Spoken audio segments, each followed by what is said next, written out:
Hello, welcome back to heaveno story teller. Phoenix girl ഭാഗം 29 തുടരുന്നു.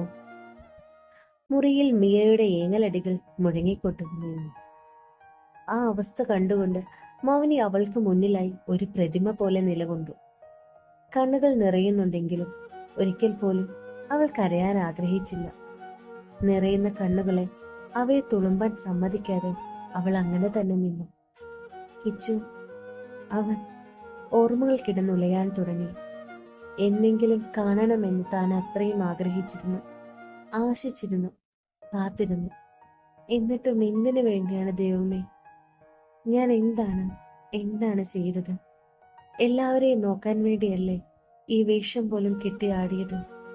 തന്നെ പോലെ ഒരുത്തി അവന്റെ ജീവിതത്തിൽ വേണ്ട എന്ന് തോന്നിയത് കൊണ്ടല്ലേ ഞാൻ നെഞ്ചു പറഞ്ഞു പോകുന്ന വേദനയിലും അവനെ മറക്കാൻ ശ്രമിച്ചത്? ആളുകൾ എന്റെ ശരീരത്തിനു വേണ്ടി നോട്ടമിടവും ഒരിക്കൽ പോലും അതിനു മുന്നിൽ വഴങ്ങിക്കൊടുക്കാതെ നിന്നത് അവന്റെ മുന്നിൽ കുറ്റബോധമില്ലാതെ നിൽക്കാൻ വേണ്ടിയായിരുന്നില്ലേ? എന്നിട്ട് അവസാനം എനിക്ക് മാത്രം എന്തിനാണ് ഈ ബുദ്ധി? മനസ്സ് വല്ലാതെ അലമുറയിടുന്നുണ്ട്, അലറി കരയാൻ തോന്നുന്നുണ്ട്. ഇത്രയും വലിയൊരു കുഴിയിൽ നിന്ന് എന്നെ ഉയർത്തിയതും ഇത്രയും വേദന നൽകാനാണ് എന്ന് അറിഞ്ഞില്ലല്ലോ ദൈവമേ. മനസ്സിൽ തുടങ്ങിയ ചിന്തകളുടെ ഭാരം ശരീരത്തിൽ തളർത്താൻ തുടങ്ങിയതും മൗനി ഇടർച്ചയോടെ നിലത്തേക്ക് പതിച്ചു. കരഞ്ഞു തളർന്നിരിക്കുന്ന മിയ ആ കാഴ്ച കണ്ടതും തന്റെ തളർച്ച പോലും മറന്നുകൊണ്ട് മൗനി ഇന്നൊരലർച്ച കൊണ്ട് അവൾക്ക് അരികിലേക്ക് ഓടി.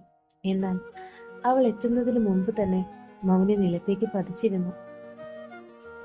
കുറച്ച് സമയങ്ങൾക്ക് ശേഷം ബെഡിൽ കിടക്കുന്ന മൗനിയെ നോക്കിക്കൊണ്ട് മിയ തന്റെ ഫോണിൽ കിടി കൃഷ്ണനോട് സംസാരിക്കാൻ വേണ്ടി പുറത്തേക്ക് നടന്നു. അങ്ങനെ അവളെല്ലാം അറിഞ്ഞുവല്ലേ? കൃഷ്ണന്റെ മറക്കുകൾക്ക് മറുപടി നൽകാനാകാതെ ദിയ ദുർബലമായി മൂളിക്കൊണ്ടിരുന്നു. കൃഷി തുടർന്നു. മിയ, നീ കുറച്ചുകൂടി ശ്രദ്ധിക്കണമായിരുന്നു.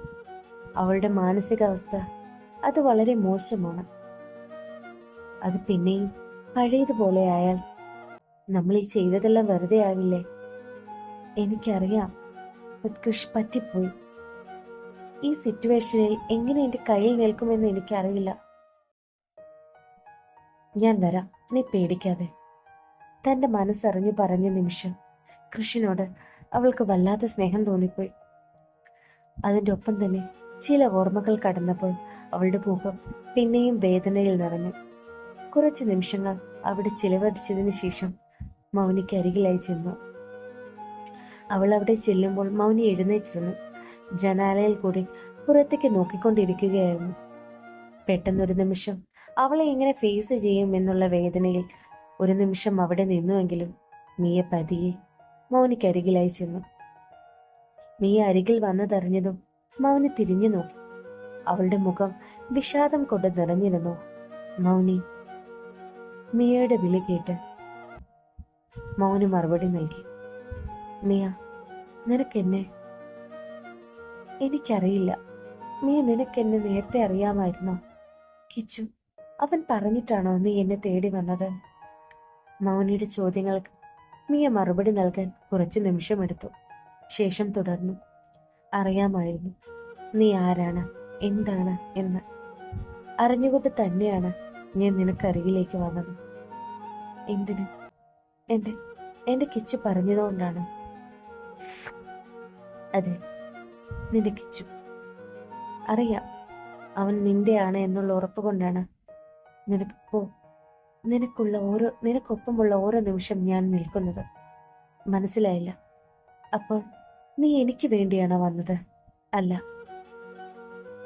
എന്താണ് മിയ, നീ എന്താണ് പറഞ്ഞു വരുന്നത്? മിയയുടെ ചോദ്യങ്ങളും മറുപടികളും ഒന്നും മൗനിക്ക് മനസ്സിലാകുന്നുണ്ടായിരുന്നില്ല. നിന്റെ കിച്ചു, അവൻ ഞങ്ങളുടെ കണ്ണനായിരുന്നു. അവന്റെ മരണത്തിന് കാരണക്കാരായ ആളുകളെ കണ്ടുപിടിക്കാനും അവരെ കൊല്ലാനും വേണ്ടിയാണ് അല്ല ഞങ്ങൾ വന്നത്. വാട്ട്? മൗനി ഞെട്ടലോടെ അവളെ പിന്നെയും നോക്കി. പിന്നെയും പിന്നെയും വിശ്വസിക്കാൻ കഴിയാത്ത പല കാര്യങ്ങൾ കേൾക്കും തോറും മൗനി വല്ലാതെയായി തുടങ്ങിയെന്നും എന്നാൽ അത് ശ്രദ്ധിക്കാതെ മിയ പറഞ്ഞു തുടങ്ങി. നിനക്കറിയണ്ടേ എന്റെയും കണ്ണന്റെയും കൃഷിന്റെയും കഥ? കൃഷ് മോന് സംശയത്തോടെ നോക്കി.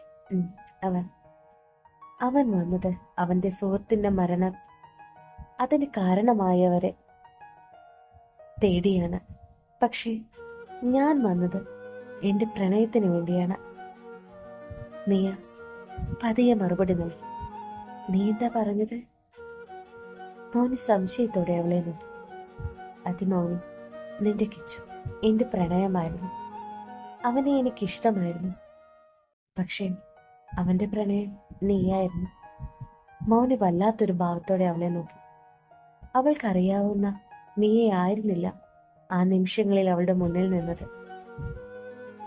തളർന്ന മുഖത്തോടെ വിങ്ങുന്ന ചുണ്ടുകളെ കടിച്ചു പിടിച്ചുകൊണ്ട് അവൾ പിന്നെയും പറഞ്ഞു, അവനായിരുന്നു എന്റെ പ്രണയം.